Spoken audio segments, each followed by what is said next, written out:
A major myth about UFOs is that only kooks, quacks, nuts, strange people believe in them or are interested in them or see them. That's absolute nonsense. Western Australia is unique in the UFO problem because per capita, I believe it has more sightings than any other civilized area in the world. I think the meaning of the word UFO is that they are unidentified.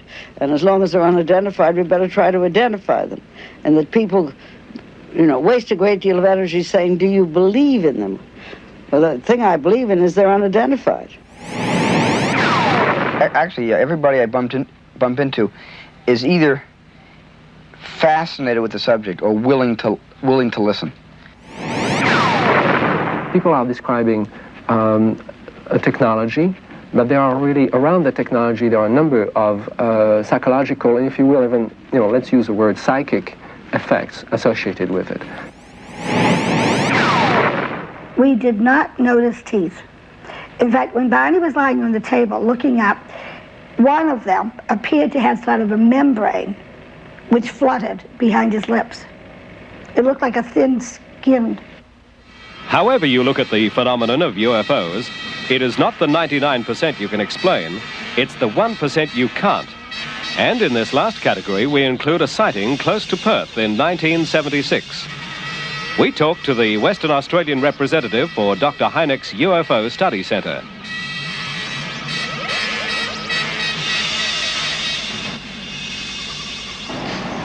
Moonrise, 3:25 a.m., 1 mile north of Wanneroo, going towards Yanchep in Western Australia. Jeff Bell, what are we doing here? Well, on February 8th, 1976, at this precise time and location, two chaps were going along this road, north of Wanneroo Road, and they noticed something unusual, and they sent us this report. Early on the morning of Sunday, February 8, 1976, while on our way fishing at Yanchep, we saw this red light low in the sky, approximately a mile north of Burns Beach turnoff in Wanneroo Road. We talked about this thing, whether it was a plane or something else, and on approaching I could see it wasn't moving. We were catching up to it. Getting level with this object, I couldn't see the red light on the back, so I asked my mate to stop, and I opened the passenger side door and watched this thing, and my mate moved over and watched with me. While we were looking, it was about 150 feet up and about 90 degrees from the car, and I noticed it had pink lights coming from windows, what looked like the front, and underneath it, it had this big shiny silvery light which looked like it was, spinning around. While watching this thing for 4 minutes, it took off very, very slowly in a southwest direction, about 400 to 500 meters, and stopped and hovered again. We watched it for about another minute, and then we packed them and took off. Do you think that looks like a Hollywood movie? Or is what they are saying so unbelievable? Star Wars, the film that is likely to make more money than any other in history, is only letting us get out of the observer's seat and into the pilot's. That, after all, is where we'd all like to be.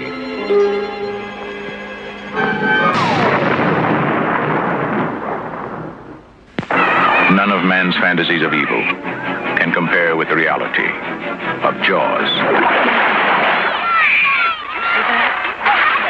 This is the extraordinary motion picture version of the best-selling novel, Jaws. That's a 20-footer. 25. 3 tons of them.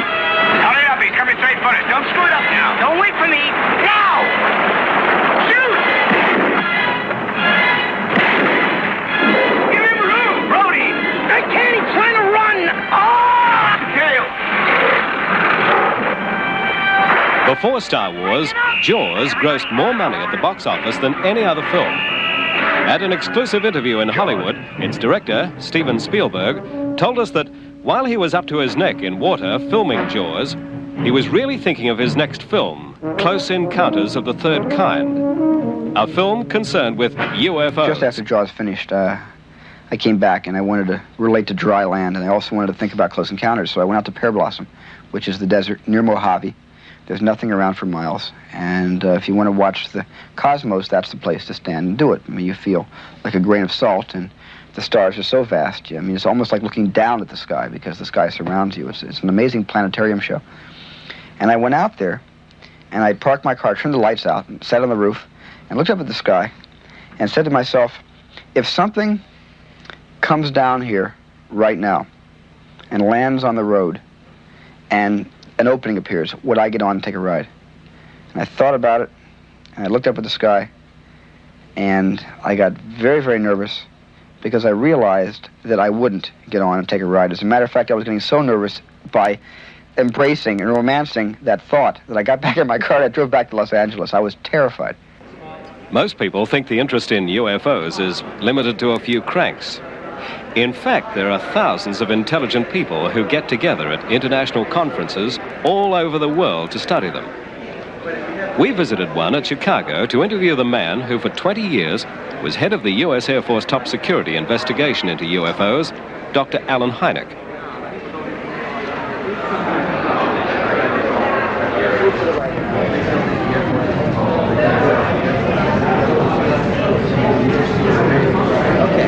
It's particularly heartening to me to see the rise of interest among scientists, and particularly astronomers, in the UFO problem. So it's often been said that, well, why don't astronomers see UFOs? As a matter of fact, they do. In a very recent report by Professor Sturrock of Stanford University, who queried all the members of the American Astronomical Society, found that 53% of those who responded said that, in their opinion, the UFO problem was worthy of scientific study. And what is more, 64 of the astronomers who responded gave what would be called UFO reports, objects, sightings that they personally had made at their observatories frequently, which to them was unexplained. One of the most important findings that has been made about this phenomenon is that it is global in scope. In other words, it doesn't belong to the French or the Americans or the British. There have been waves of sightings, usually lasting about a few weeks or a month and a half, over in very concentrated fashions in certain areas of the world. There have been such waves in Western Europe in 1954, for example. In this country in 1947, we know of waves in the Soviet Union, in China, in Australia, especially in Western Australia. And what is typical about these waves is that the people from all these different cultures around the world are describing the same thing in their own terms. What they are describing is an object that seems to be able to maneuver, it seems to be a technology, it seems to come to the ground and leave traces. And there have been rings especially that have been found, burned circles that have been found very commonly in Australia that are absolutely identical to things that have been catalogued in this country, in France. There is now a catalogue of such traces that encompasses more than 1,000 sightings. An ordinary man in an ordinary street in America. But this man started the 1947 wave of sightings that swept the world when he claimed to have seen from his mountain rescue plane 9 disc-like objects, roughly 45 miles away, flying at a speed of approximately 1,500 miles per hour near Mount Rainier, Oregon. The date? June 24, 1947. Later, when asked by a reporter to describe how they flew, Arnold said their motion was like saucers skipping over water. In the papers the next day, the world first saw the term flying saucer. On June 24, 1977, 30 years to the day after he first sighted them, Ken Arnold consented to speak to us. He had refused to make any public statements for the last 5 years. It's easy to see that after 30 years, he's still angry at the disbelief. All right, here we've seen something, I've seen something, hundreds of pilots have seen something in the skies. We have dutifully reported these things. And we have to have 15 million witnesses before anybody's going to look into the problem seriously? Why, this is utterly fantastic. This is more fantastic than flying saucers or people from Venus or anything, as far as I'm concerned.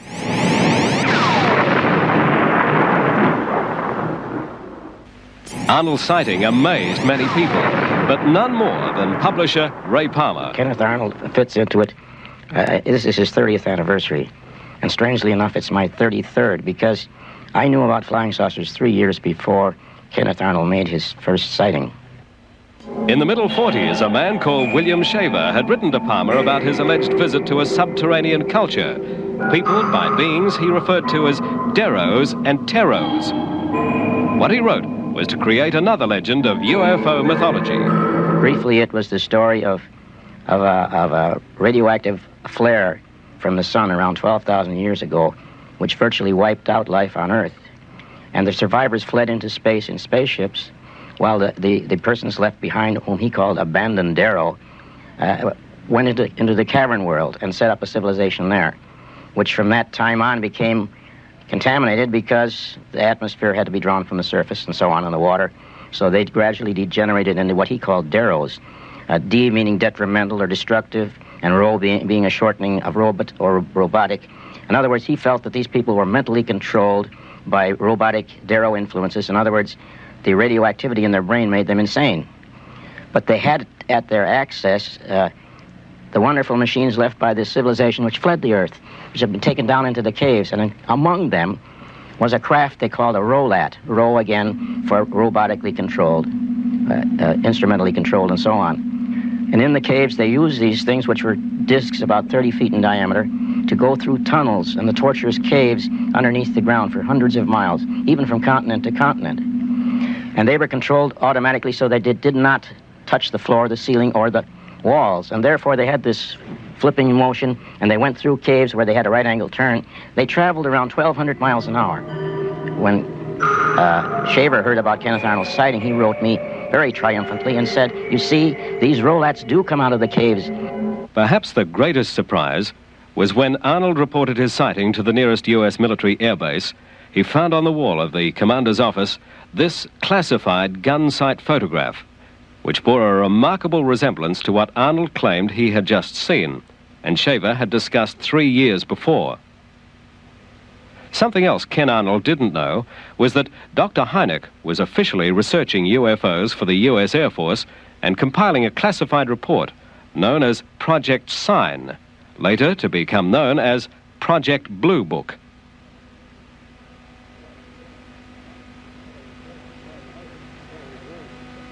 Well, it was as an astronomer that I first became associated with the UFO problem. In 1948, the Air Force asked me, as an astronomer, to assist them in seeing how many of the reports on flying saucers that were coming in at that time could be explained astronomically. And one thing led to another, and I became scientific consultant to the Air Force and remained so for some 20 years. I started almost as a complete skeptic, because I thought the whole thing was a question of post-war nerves, but it was the persistence of the phenomenon, it refused to dry up and blow away, that finally led me to the belief that we had a real phenomenon to deal with. In the years that followed, Hynek was to investigate reports from all over the world. Soon, clips of film like this one began to reach him. This unique film that we've managed to obtain has puzzled scientists and experts all over the world, and to this day remains a truly unidentified flying object. Meanwhile, the media still referred to them as flying saucers. When in 1955 a group of Italian scientists and cameramen went to photograph an eclipse of the sun from 3 miles up, they were delighted to find not one, but a group of objects which they proceeded to photograph. Next week, the world's cinema screens carried the title 3 Miles Up, Flying Saucers. This year marks the 30th anniversary of the advent of the flying saucer, and that is a most unfortunate term, in my opinion, because it invites ridicule. It opens the door to a great deal of buffoonery and lampooning. It had a perfectly good history, because when Kenneth Arnold described the motions of the discs that he had seen, he said that it was like skipping a saucer over water. But some reporter thought that was a very clever term, and flying saucers were born. But it is really too bad, because it has caused a great deal of jokes and so forth. For instance, one common expression is that if you want to see a flying saucer, just goose the waitress. What do experts believe UFOs look like? Typically, we're dealing with apparently round, symmetric, disc-shaped objects, definite size, shape, surface texture, bigger in diameter than they are in thickness, protuberances that might be landing gears or antenna windows, might be decorations too, we don't really know. Things with definite size, shape, surface texture. There are other reports of things that are cylindrical, long cigar-shaped objects. And if you look at the landing cases, and of course I'm most concerned with landing cases, because then we have something to work with. These are cases, landing trace cases, where a UFO is seen on or near the ground, and after it leaves, one finds physical changes produced in the environment. If you look at those cases, and one researcher has collected more than 1,000 such cases from 55 countries, and they're similar, whether you're dealing with sightings in Australia, New Zealand, you got the same landing traces as in the United States, as in South Africa, as in Canada, England, France, all over the world. There aren't any laws of physics that stand in the way of flying saucers, either getting here from other star systems or performing here once they're here. Many people think that you can't get here from there. The fact of the matter is that there are published studies by reputable engineers and scientists in good technical journals showing that trips to nearby stars, and I don't worry about the distant ones, are feasible with reasonable round-trip time, shorter than a person's lifetime, without violating any of the laws of physics, and using staged fission or fusion propulsion systems, on both of which I have worked. Now, we physically tested fission nuclear propulsion systems when I was at Westinghouse. In 1967, we tested the NRX-A6, less than 3 feet in diameter, power level 1,100 million watts. That's roughly the same energy it takes to light this, or to provide the electricity for the city of Perth. As Perth, the City of Light, was viewed by Apollo astronauts, other UFO sightings were being made in Australia. Dr. Hynek's worldwide organization has a branch in Sydney, headed by Harry Griesberg and Bill Chalker. Sightings in Australia are so numerous that a special computer is needed to handle them.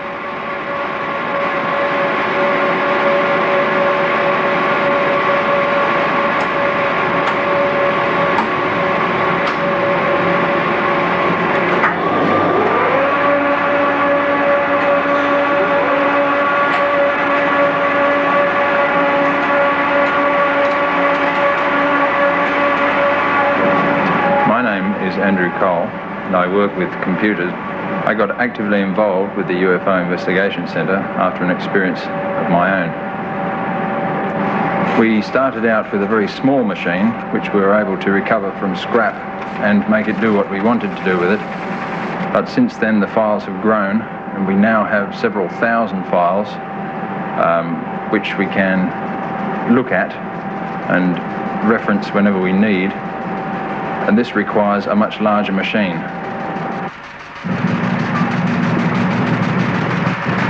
It's hard to imagine here in the middle of Sydney, amongst all this modern technology, how Fred Birmingham, a Parramatta surveyor, would have reacted to what he saw. He described seeing a strange aerial object shaped like an arc, moving in a zigzag manner and apparently landing in nearby Parramatta Park. What followed was a description of meeting a being he called a spirit, and an invitation to visit and walk on board this ark.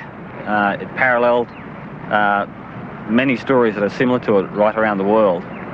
And you read about these stories in newspapers all the time. But this story, in fact, is what constitutes the first recorded close encounter in Australia, the date 1868. As an industrial chemist, I specialise in the study of what we term close encounters of the third kind. In this type of UFO sighting, an unidentified aerial object interacts with the physical environment, thereby leaving a permanent physical record of its presence. What is the RAAF's official view of this? We visited them to find out.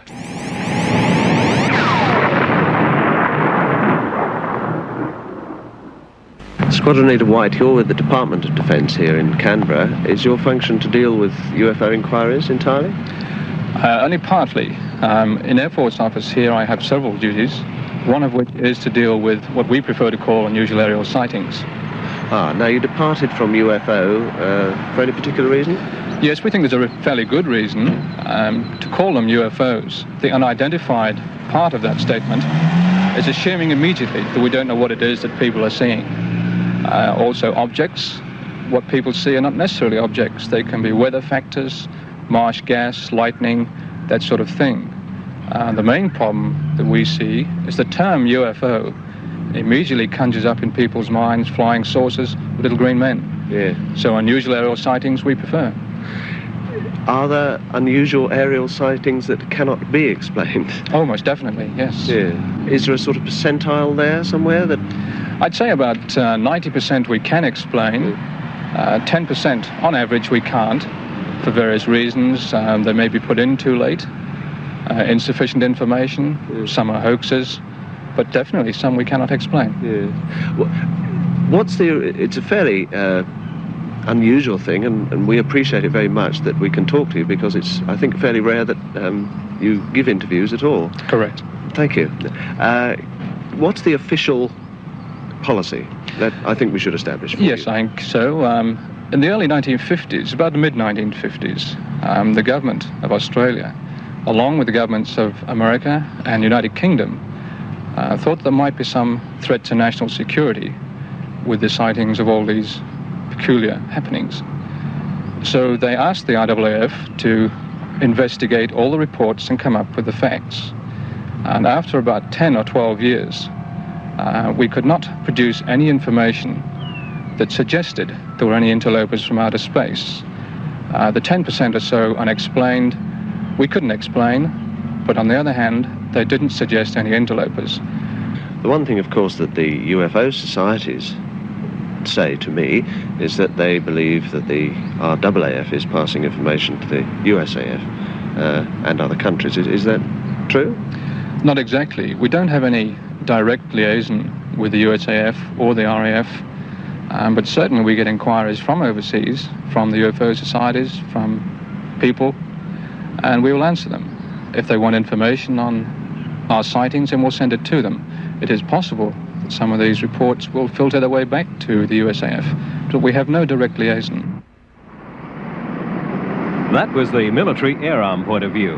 What about the civilian aviation scene?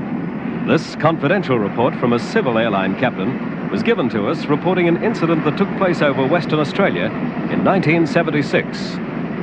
The Department of Transport knew of no known traffic in the vicinity, and the Met Office knew of no possible cause for turbulence. If the turbulence we hit was caused by an object, I'd estimate it was moving at, say, between Mach 2.5 to Mach 3. That's around 2,000 miles an hour. Passengers were hurt, and the stewardess was off for 6 months and with an injured back, and seats were broken. We also spoke to a local air traffic controller who wishes to remain anonymous. I've been a radar controller for something over 10 years, and during that time I've seen several returns on the radar screen. They appear out of nowhere and they disappear, and they don't appear to be able to be explained by the stock answers which we can put to such returns, such as flocks of birds, balloons moving downwind. Some of these returns have been moving against the prevailing winds. Nothing as dramatic as perhaps the air traffic controllers in the States have, where they've actually been able to investigate such sightings with aircraft. Nothing as spectacular as that. Nonetheless, something that I can't explain. And from Kalgoorlie Airport last year, a report from the duty meteorologist. The UFO passed across the sky from the northeast to the southwest, not directly overhead, but a little to the south of me. The object looked oval from my viewing angle. It appeared in size about half that a 5-cent coin would be when held at arm's length. It was white, and the whiteness seemed brightest at the edges, which weren't sharply defined. There was no sound, and not knowing the size of the object, it was pretty impossible to estimate its altitude. The UFO took about 10 seconds from when I first sighted it in the northeast to when it appeared to stop in the southwest at about 40 to 45 degrees elevation. It seemed to stay there for about 5 seconds. Then it seemed to just vanish instantly without moving from the spot. With a jumbo cargo of over 300 people, the responsibility on the pilot is tremendous. Did they ever see anything unusual? Flying on Eastern Airlines from LA to New Orleans, and my production designer, who was on the airplane with me, was talking to the stewardesses about the movie we were making, and he mentioned to one of the stewardesses that it was a film about dealing, with UFOs. And the stewardess apparently went into the cabin and mentioned this to the pilot, and all of a sudden this big, steely, gray-haired guy with wings on his chest comes out, the pilot of the airplane. They point me out. He sits down next to me, and he said, will this be a serious movie, or is this just going to be a comedy or a sci-fi? And I said, no, we were taking the subject very serious. And then, knowing that I wasn't about to laugh in his face and ridicule what he was about to tell me, he sat down and he told me 2 experiences he had while flying with Eastern. One was a nocturnal light that traveled very, very quickly across his glide path. It startled everybody because of its speed. It wasn't a shooting star. It wasn't up there. It was eye level and moving very, very, very quickly. Something that was passing very close across his bow. In the shadow of some of the world's tallest buildings, we were told of the most dramatic UFO experience that a human being has claimed so far. So we're traveling along when suddenly a very strange looking, maneuvering craft started following us for several miles. In an area called Indian Head, this craft left the highway, left the top of the mountain, came out over the highway and stopped in midair. And we could see it through the binoculars. A curved windows, red light on each side. Now Barney decided to get out and try to identify this craft. And he saw a group of human-like figures standing in the window looking down at him. And he had the feeling that he was being told to keep looking, don't be afraid, no harm's going to come to you. And at that point, the craft started to descend. Barney was filled with fear, thinking he was going to be captured. He ran back to the car, and we took off speeding down the highway. We heard a series of beeping sounds. And a few miles beyond this, we heard a second series of beeping sounds. Now later, in our investigation of this, we began to realize that we could not remember what had happened between the 2 series of beeping sounds. When the story leaked out, an eminent psychologist placed Betty and Barney into deep hypnosis. The hypnosis proved that Barney and I had been captured and taken on board a UFO. After the first series of beeping sounds, we were speeding down the highway. Barney left the main highway onto a side road, and then a sudden left-hand turn onto a very narrow woods road. The beings whom he had seen on board the craft were now standing in the middle of this road, and the car motor stalled. Barney was trying to start the car. It wouldn't start. They separated, came up, and took us out of the car in 2 groups. They took us through a path in the woods to where the craft was on the ground, took us on board, took us into separate rooms, gave us physical examinations.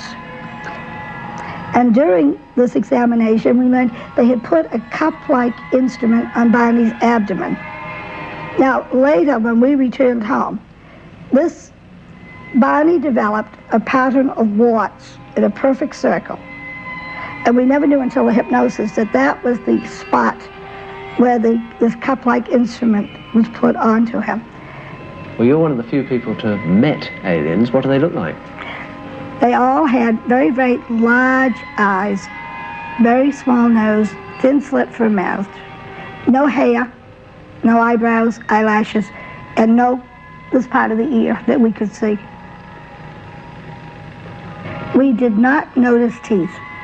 In fact, when Barney was lying on the table looking up, one of them appeared to have sort of a membrane which fluttered behind his lips.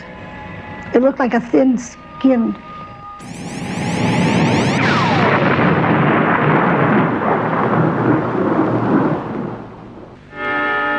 But it's not an exclusive American right to see UFOs. One of the most credible witnesses we interviewed was an Australian minister, the Reverend William Gill, posted before the time of his sighting to the Anglican mission in Boinai, Papua New Guinea. One night at 7:45, as he stood with 38 other people at the edge of the mission playing field, every one of them saw the same thing.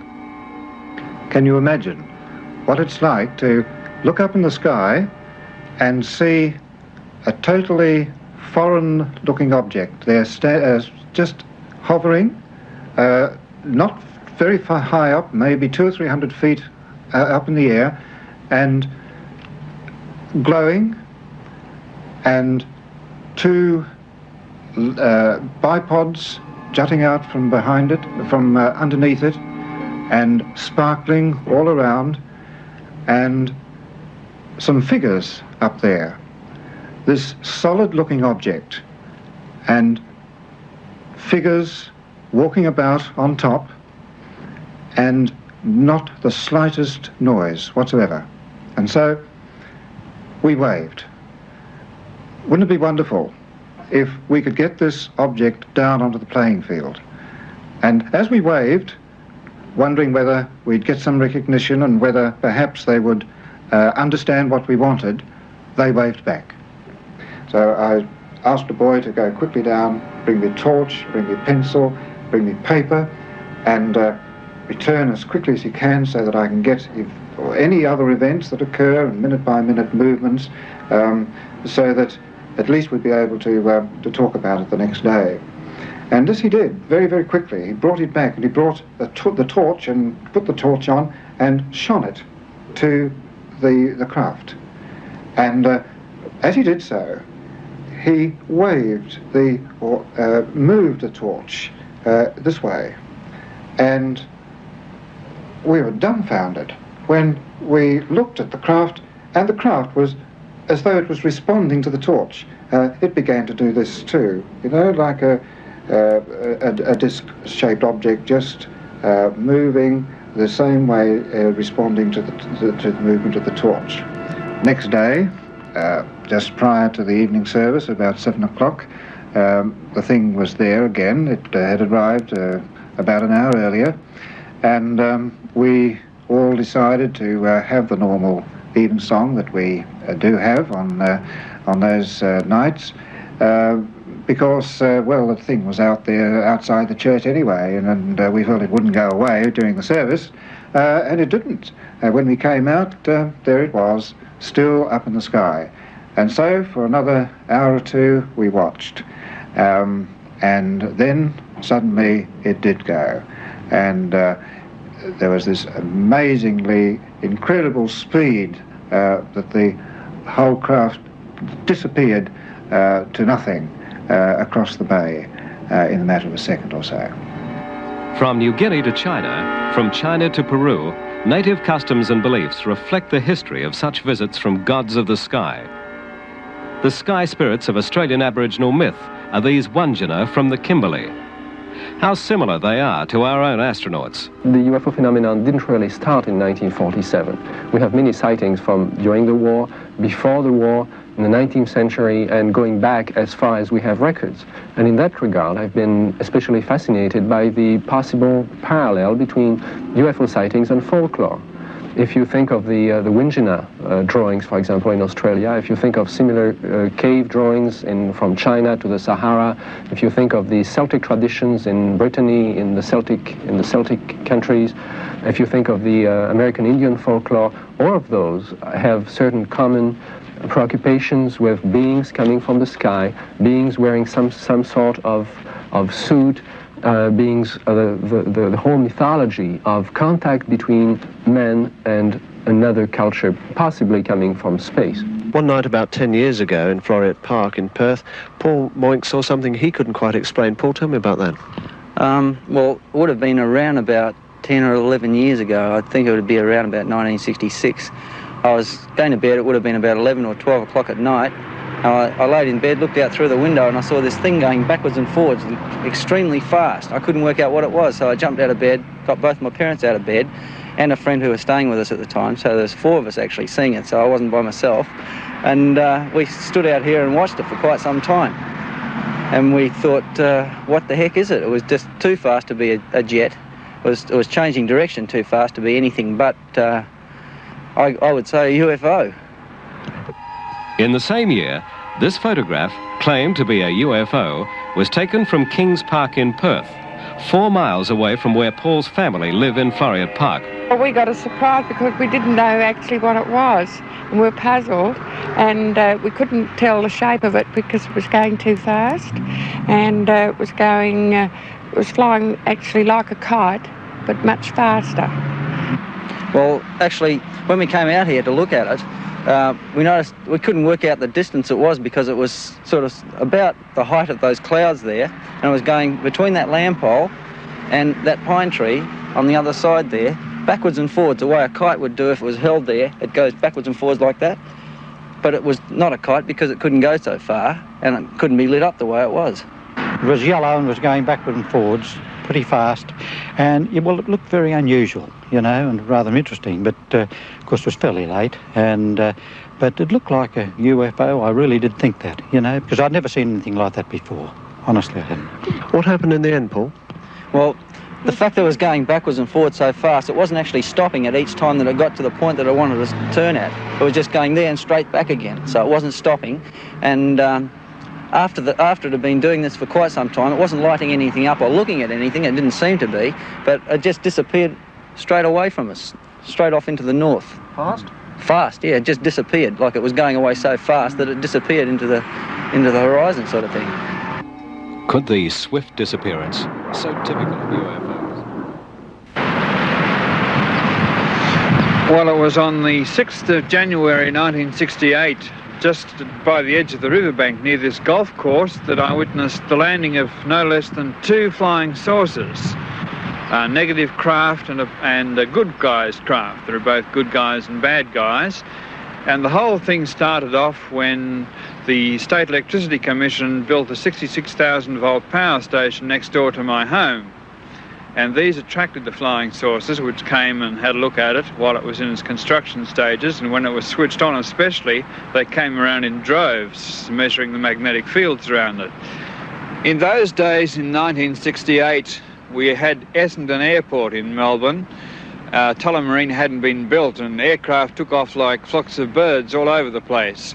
And this particular plane had to bank on this evening, the 6th of the 1st, 68, in order to miss this flying saucer, which then, after it left the paper mills, trundled off across the sky over here to the Kew Boulevard. So I had my camera loaded up with 400 ASA black and white 8mm film, and I took it and followed this UFO down by the roadside, by the river, and I got some spectacular film of a landing. I had a sudden impression to look up, and lo and behold, this light in the sky was getting bigger and bigger, and I realized it was going to land. And it did land, but I was so surprised, because watching a UFO land isn't any normal event. I was so surprised I didn't get a picture of the first landing, and just as well because this was a landing by the men in black, what we know as the negative flying saucers. But after I'd recovered from my surprise, I did get enough gumption to photograph the second UFO, which came from Ashtar Command, which was in hot pursuit of this first UFO, and this is the one that landed in the movie film I took. Now, 10 years later, this is the spot where the flying saucer landed, and I revisited the location, and this is an approximate angle of what I shot on my movie film 10 years later on today. This picture was taken the morning after the landing. It left a burnt circle 60 feet big in the grass. This second picture was taken 7 years later of the same burnt circle, and as you see, nothing has grown on the spot. Well, now, let's take a look at the burnt circle 10 years later and see whether or not anything has grown.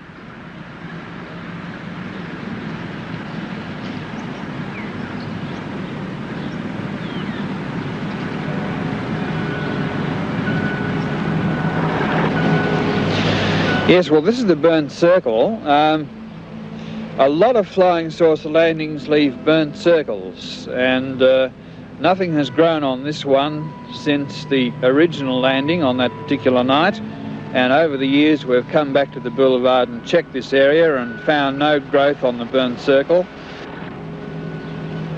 Along with Shaver, Colin Cameron claims to have had contact with the subterranean Deros and Teros here in Australia.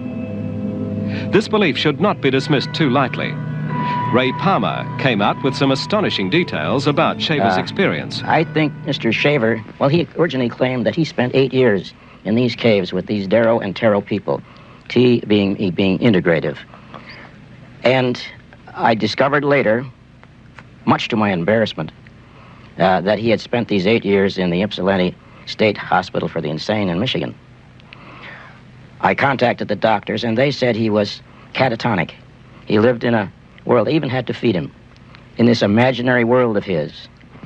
Except for one thing, when Kenneth Arnold saw the flying saucers, I put together 2 and 2, and I said, is the man catatonic, or is there something else going on? But I got 50,000 letters. We ordinarily get 50 or 60 a month, from people who said, Mr. Shaver is telling the truth. And not only that, I have been in the caves too, and I hear the voices. I've been hearing these voices now for about the next 7 years onwards, every night.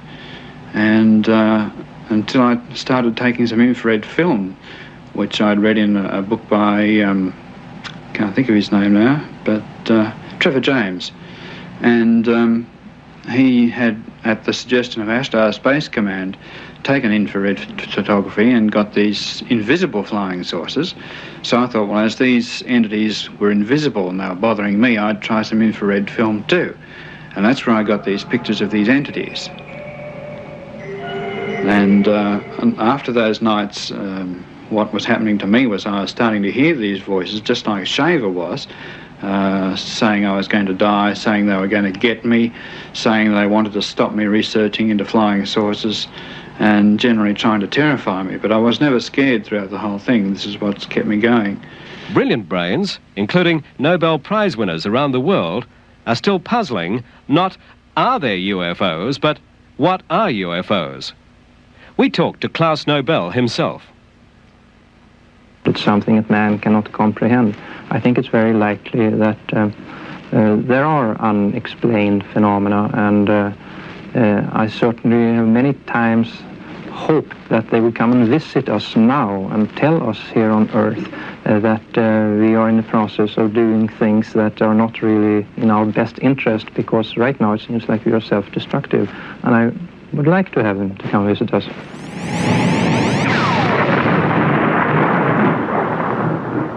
My personal opinion today is that the flying saucers exist in our atmosphere. They are intelligently controlled, that they do convey or carry people just as real as you and I, except in a different sense. Personally, I'd say I'm an agnostic, if one can apply that term to the subject. I've seen many reports. Some of them are definitely weird, but until I see one, I don't believe. But I'm not going to say they're not there. Well, now, what are we to think of this kind of phenomenon? People claiming to see things such as I did. There were 38 of us, and we all believe that we saw it, but of course we don't expect other people to believe us if they don't want to. And I have very little time with the attitudes of traditional science, which behave much more like religious dictatorships in many instances than they do like open-minded scientific communities. We have to have 15 million witnesses before anybody's going to look into the problem seriously? Why, this is utterly fantastic. This is more fantastic than flying saucers or people from Venus or anything, as far as I'm concerned. If 15 million people did collectively see something like this flying over a major city, as here in Perth, Australia, experience leads us to believe that there would be a complete breakdown of the social order, like the riots in New York when the lights went out. In the MGM film Soylent Green, we get a taste of the chaos the future may hold.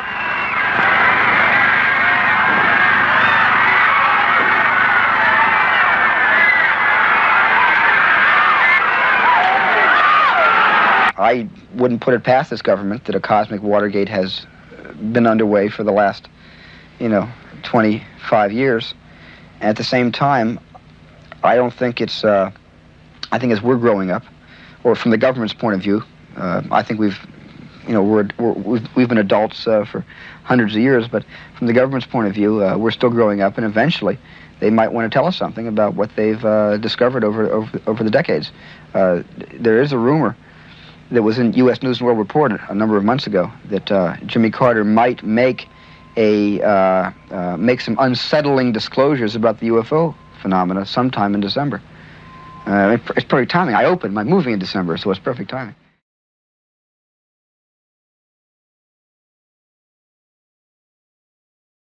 Shyness and a reluctance on the part of many witnesses, and understandably so, against reporting, because too many have been ridiculed and life has been made somewhat miserable for them. But at the Center for UFO Studies, both in the States and in Australia, it is our standard practice never to use a person's name without their specific permission.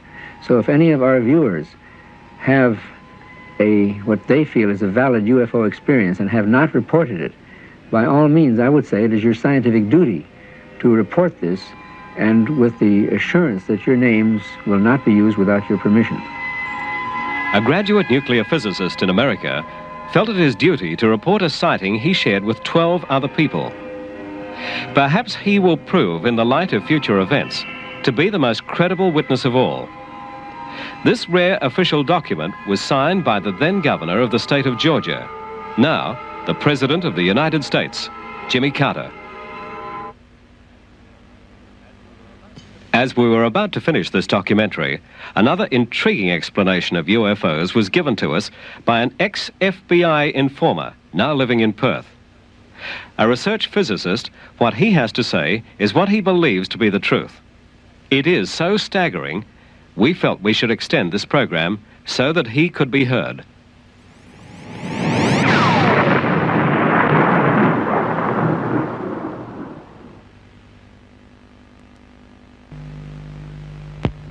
This scientist believes that man holds the secret of anti-gravity and can produce flying saucers at will. We interviewed him at a private house in Perth. Well, originally I didn't start to investigate UFO phenomena. I suppose I started studying the physics that led me to this point, 62 to 64, at the United States Air Force Academy as a cadet, in a special government program. As you're aware, the Air Force Academy is outside NORAD in the Colorado Mountains. It's a few miles up the hill from it. And I was trained there with 180 some odd other characters to do research in areas of electrogravitics later. We were programmed with libraries of information by slides flashed up on a wall at the rate of 200 pages a second. We couldn't even read them, but they were being implanted in our minds subliminally. It was a very classified project, and for the most part of it, while we were being programmed, we weren't aware of what was going on. I mean, we had normal classes in physics and calculus and this sort of things, but this stuff was being programmed in so that we had to assimilate it or bring it to our conscious mind over the months and years that followed in dreams and kind of daydream periods during the day when we were awake. But I left the academy in '64. I had a top secret security clearance with the government, and then eventually that lapsed to secret. And I did a bit of time in the reserves, Air Force Reserves, with the Strategic Air Command outside of Fort Worth. And then proceeded to do private research in this electrogravitics, thinking that I had cracked the secret of anti-gravity all by myself, and jumping up and down in my father's labs and mines in Dallas. And one day I was approached by the government and a kind of an emissary from Dr. Edward Teller's office, Dr. James R. Maxfield. And he told me what I'd been doing in my lab and the details of stuff I haven't even written down or told anybody. He knew, and he had other people like myself sponsored in this kind of research around the country. And that was the first time that I knew that the U.S. government was actively involved, had been, and was still actively involved in the control of gravity with electricity. And who did this man represent? Well, his job, as his job qualification is he's the director of the James R. Maxfield Radiation Research Clinic in Dallas, Texas. The same Maxfield that invented the irradiated thread treatment for cancer of various organs. If you look at his little dossier that's in the Who's Who, you find that he was on the President's National Security Advisory Board, which is really a rather important log in the U.S. intelligence system. Kissinger would have been on the same rank. You find that he was closely affiliated with Dr. Edward Teller, who was the kind of dubbed the father of the hydrogen bomb project in the United States, but he told me that Dr. Teller was the head of anti-gravity research there, had been, I don't know whether he still is, and that he had worked on a similar project with him. In fact, the letter that you and I viewed earlier from my files from Dr. Maxfield to this government and to Sir John Williams did mention that fact, if you recall. So what happened to you then? Well, they suggested that I finish my research in Australia. I wasn't enthralled with the idea, but Dr. Maxfield told me that I would be paid to come down and that I was to call the Australian consulate in San Francisco and ask for Bob Gray and tell him that, in these words, that I was a member of Maxfield's party. At the same time that I was being approached by Dr. Maxfield's party to come down here and finish my research, I'd been approached already by the FBI and was working for them as an informant. That doesn't mean that you're a trained agent. It just means that you're somewhere in industry where they need someone, they don't have time to get them in there. Informing on what? Well, the particular thing I was to inform on was the comings and goings of various people from the White House to my group of companies in Dallas, and also their connection to Israel and the Middle East political situation. And I did my job rather well, just reporting who came and went and various amounts of money and things that I did know that transferred. There were about 700 or 800 of us in the United States that were employed by the FBI in this manner. I didn't take money, I took information in exchange. But at any rate, they came and told me, the FBI did, that I had been compromised by a break-in in one of their agencies in Louisiana or someplace like that, and that I was going to get shot, and which they'd explained to me at the beginning, the risks involved, but I thought they were joking until I went back to the office, the computer division there in Dallas, and was sacked, given 30 minutes to clean out my desk and leave, and by an old friend of mine. And so he accused me of being the head of a big spy ring and all kinds of stuff. And so I left. And in fact, I didn't have my last meeting with the FBI, and I didn't have my last meeting with Dr. Maxfield. I just bundled a few things and the family into a plane and headed for Australia. I did make it, and I was quite glad to, and kept a very low profile for 7 months. But I continued to do my research, and I wrote Dr. Maxfield a letter, and that was perhaps my mistake. I said, look, I've done it. I've figured out the wave equation that we were looking for. And again, in my ignorance, I didn't realize how much work had already been done and gone before me. I was just kind of on the periphery or the edge of this whole development. That's a device to be able to make things like flying saucers fly, is it? Yes. Also, it's a device to store energy in the form of motion, like of a small star or a big atom. It's called, this is a long word, an MHD plasma, magnetohydrodynamic plasma, like ball lightning. And it contains itself. But it's a way to turn all sorts of electricity into a high voltage battery. Now, this would have been an immediate solution for the Middle East oil blockade at that time. Now, I wrote the letter in good faith, trying to say, look, we can stop the threat of war in the Middle East by using this as an alternate energy source. It's very portable, it's non-polluting. It had some byproduct radiation problems, but things we could solve. It would be cleaner than fission or fusion. Now, that's when people here in this country, at the Aeronautical Research Labs, politicians started to get a hold of me. ASIO contacted me. Good grief. An ad infinitum chain of intelligence people, including 2 CIA people from the States.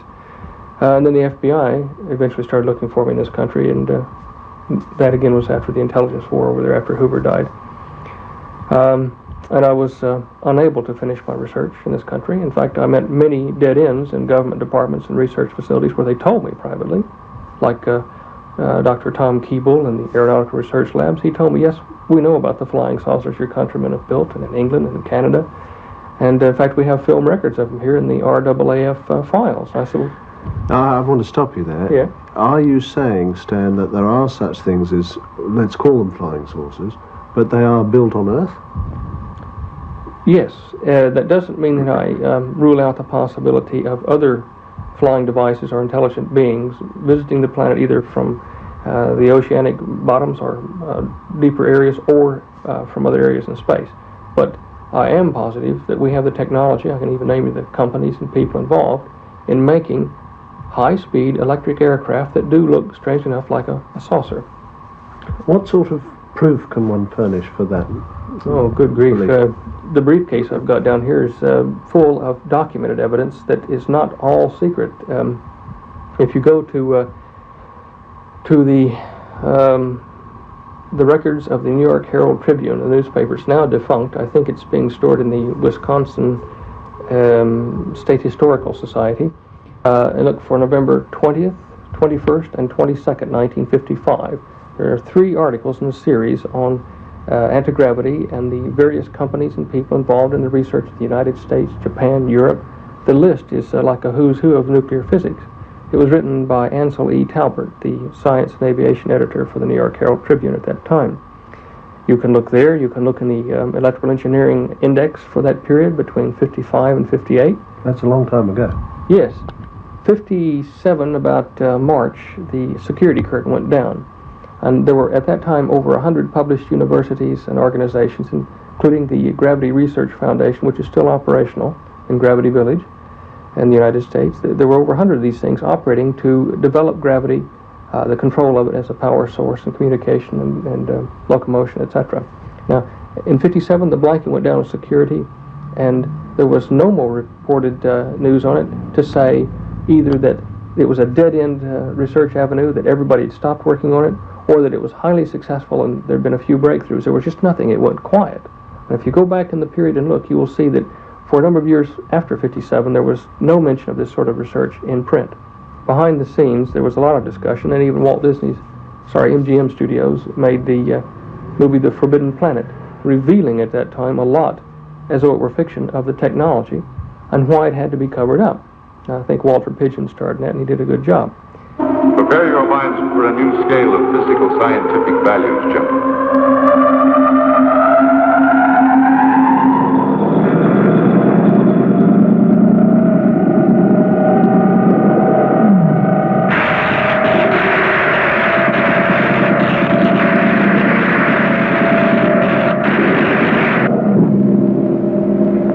.800 levels.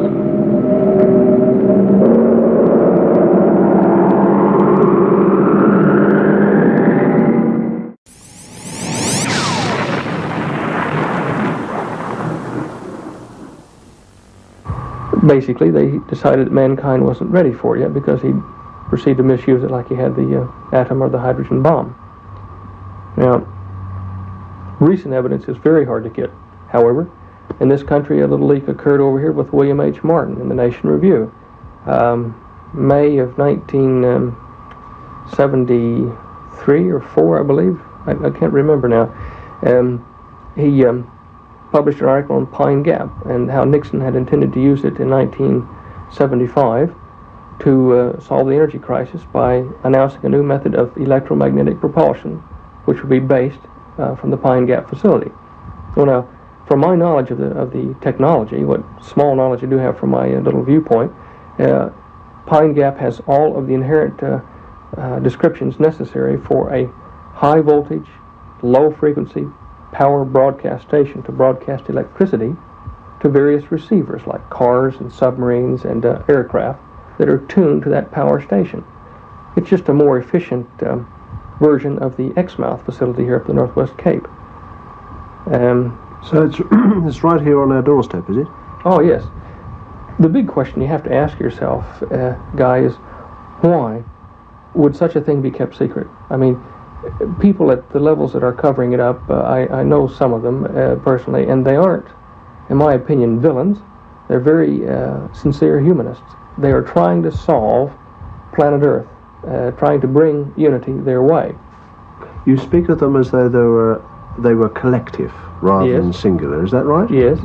Dr. Keeble, as I mentioned before, in Melbourne at the Aeronautical Research Lab, tried to explain to me about they. He mentioned we as though it was they. An organization, a group of scientists, academics, industrialists. He couldn't be exact. Now, he never put a name to it, but I said, well, do you mean like a club? And he said, Yes, but no. We are aware of these problems, and we're trying to solve them in the best way we know how. Granted, there are things that should be kept from the public eye until we do have some sort of a unity in the world economy. But I think the manner in which it's been gone about is most unfortunate. I would not have taken the same tack myself. The power politics involved in keeping the secrets that we now have across the planet have allowed, well, in my opinion, groups that aren't capable of handling control of the planet to take power. So what basically you're saying, and correct me if I'm wrong, is that we've got a situation where you maintain various countries have perhaps a top-level intelligentsia who are in possession of a common set of facts which transpose country boundaries now, and it's a worldwide sort of thing. In Russia, involved in this would be the Russian physicist who's been in the news recently with the civil rights movements, Dr. Andrei Sakharov.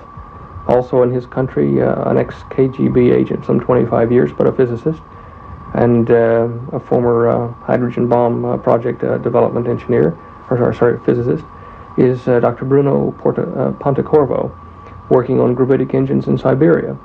As I told you, in the States, it was Dr. Teller and affiliates there. I don't know all of their names.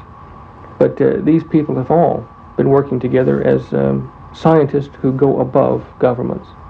And look, they're sincere. I can't blame them for doing this. It's just that they have lost control of what they tried to set up. Has that association got a name?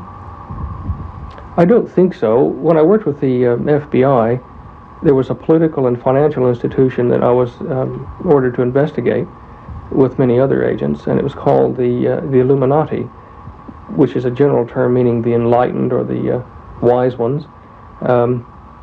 The investigation of this led me to the Council on Foreign Relations and to the Club of Rome, which are linked by joint directorships under Carol Wilson.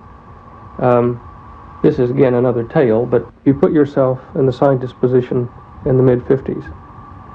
What you see is that you've got a technology that, if announced to the public, would cause mass reactions in the economy, in social moves, in cultural reactions that could probably bring about the demise of the whole human civilization. A simple example would be this. As a scientist, you come out in the mid-50s and you say, we have a process which will allow us to get rid of tires, allow us to get rid of the petrol engine, hence the petrol, hence all the dependent industries. It'll be available for you in 24 months' time, and it'll only cost you $3,000 or $4,000. Now, what kind of his right mind would buy a new petrol engine car if he could have one of the new ones in 2 years that don't need roads and run on electricity and no petrol necessary? They'd all stop their buying trends, which would then collapse the economies that would be building the other one in 24 months. If you had a central world authority like Dr. Pache's Club of Rome group want, then if you announced, when you controlled all the nations and the economies, if you announced and said, we've got a new car that does this, nobody would panic, because they know that if their industry became redundant, they would be retrained and paid while they're doing it in some other support industry. We don't have that facility on the planet at the moment, because we're greatly disordered, and many of the cultures fight against each other. Scientists, industrialists, engineers found this problem in the mid-50s. Now, we're playing their part. So we sit here and we say, how do we get world unity? The United Nations, the League of Nations had failed. You couldn't get any 2 or 3 of them to agree to turn their sovereignty over to a third party. You couldn't come out and field an army from the United Nations or League of Nations or anywhere, even a corporate army, and tell the people of Earth you're taking over, as some people have suggested the multinationals might do. You can't do that because the mass resistance would be worse than the French resistance to Hitler. It would destroy the unity they were trying to get. So by peaceful discussion over the conference table and by force, it wasn't possible. Yet as the scientific community looked at this new technology, it reached into all human endeavor, touched many points of life. They said, look, if we develop this, completely develop it into a social, technological, integrated model, away from the rest of people in islands or in back rooms, however we do it, keep it quiet even from the politicians. At some point later, after 1956, 57, 58, some point later we'll have it ready to announce to the world as a global system. Then all we've got to do is figure out how to convince them to give it a try in unity. Right, well this was 20 years ago. Mm-hmm. Are we now saying that this is approaching the time? I think we are, and it's not like some prophecy or something. It's just looking at events in the media. For the first 10 years of that 20-year period you're talking about, people that saw UFOs or flying saucers were nuts. They were played that way in the media. It was a bad thing to even talk about it. Now, toward the end of this 20-year period, if you see one, you're a great guy in the neighborhood. Everybody wants to talk to you. Everybody wants to know you. Pilots, physicists, all kinds of people are coming forward now. Presidents, dictators. Yes, I've seen a UFO. Now, to me, the shift in the public conditioning medium is to get people ready for the announcement of the new technology. Now, scientists aren't going to come out. Industrialists aren't going to come out and say, okay, here it is, children. Here you go. The new model for planet Earth using this technology must be independent of any established government or order. It can't be Russian or capitalist or dictatorial. It's got to be independent. And the only way you can do it is an external culture, whether it be called from the ocean bottom, whether it's from the Bermuda Triangle, or whether it's from outer space. They have got to see it in this way so that for a short time the masses will overlook their cultural differences to unite, to form this one world order. Then, after 7 or 8 years, if you can hold the ruse that long, you explain to them, this is how we brought peace. I still maintain, I don't think that it'll work, because at the top, these organizations are fighting. I'd like to ask you a direct question. You work in the field of anti-gravitics. Could you make what we call a flying saucer? Oh, yes, with adequate funds and time, sure. I'd still be doing it for the research organizations if I hadn't differed in philosophy. That's where I got in trouble, because I stood up and said, why are you doing this? And it wasn't for me to know. UFOs, if they don't exist, or these electric flying saucers, if they don't exist in our current technology, I'll give it to the world. I'll be a hero, but I'll tell you right now, I don't need to do that. It's already done. This does not mean that in the past, before 47, 49, whenever the first flying saucers were supposedly sighted on this planet, does not mean that the time before that was to be explained by Earth technology. It wasn't. Even back in the Bible, in Moses' encounter with God in the flaming bush, and don't walk on this ground with your shoes on, take one off. It sounded like he was in a field at any rate. Ezekiel's flaming chariot. You go back thousands of years and you find we had encounters with things that could only be explained in their own words as being from the heavens. In the last 2,000 years after the birth of Christ, we find that these encounter cases were, many of them, more bizarre, where they didn't have the same good side to them. People suffered headaches, some cases disappearance, livestock were cut apart and the blood drained out of them. You see it quite frequently now. It seems as though the more recent contact cases from these extraterrestrial origins have been malevolent or bad, whereas the Old Testament versions were benevolent or good. We do have the technology now to give UFOs, or the electric flying saucers, to the world. It is when I say we, it's a joint scientific effort from many of the countries of the world: Russia, the United States, England, Canada. Now, it is just the manner in which to announce it. What we have here is the tip of the iceberg with the anti-gravity device, the flying saucer we've been discussing. There are many other things that the technology offers. New medicine, which allows limbs to be regrown through electric field processes and plasma research, bioplasma, the tissue restructuring. We have devices which can transmit power around the entire planet without wires, so that you can tune to electricity stations like you would tune to a radio station, but it would run your house or your caravan or wherever you are in the bush or the water or the air. We have theory now, but I don't think any practical devices that would allow us to go faster than the speed of light and traverse many light years of distance in a very, very short time, using the same technique that we used to break the sound barrier, where we warp the shock wave.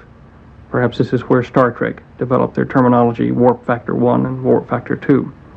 We have devices to make weapons, which is an unfortunate thing. It could be used for other applications, but in transmitting power in little hand or backpack units, or even on tops of the decks of ships that shoot smoke rings or charged particle rings like smoke rings at targets long distances away, and strike them with enough force to electrocute or burn the target, depending upon what frequencies are used.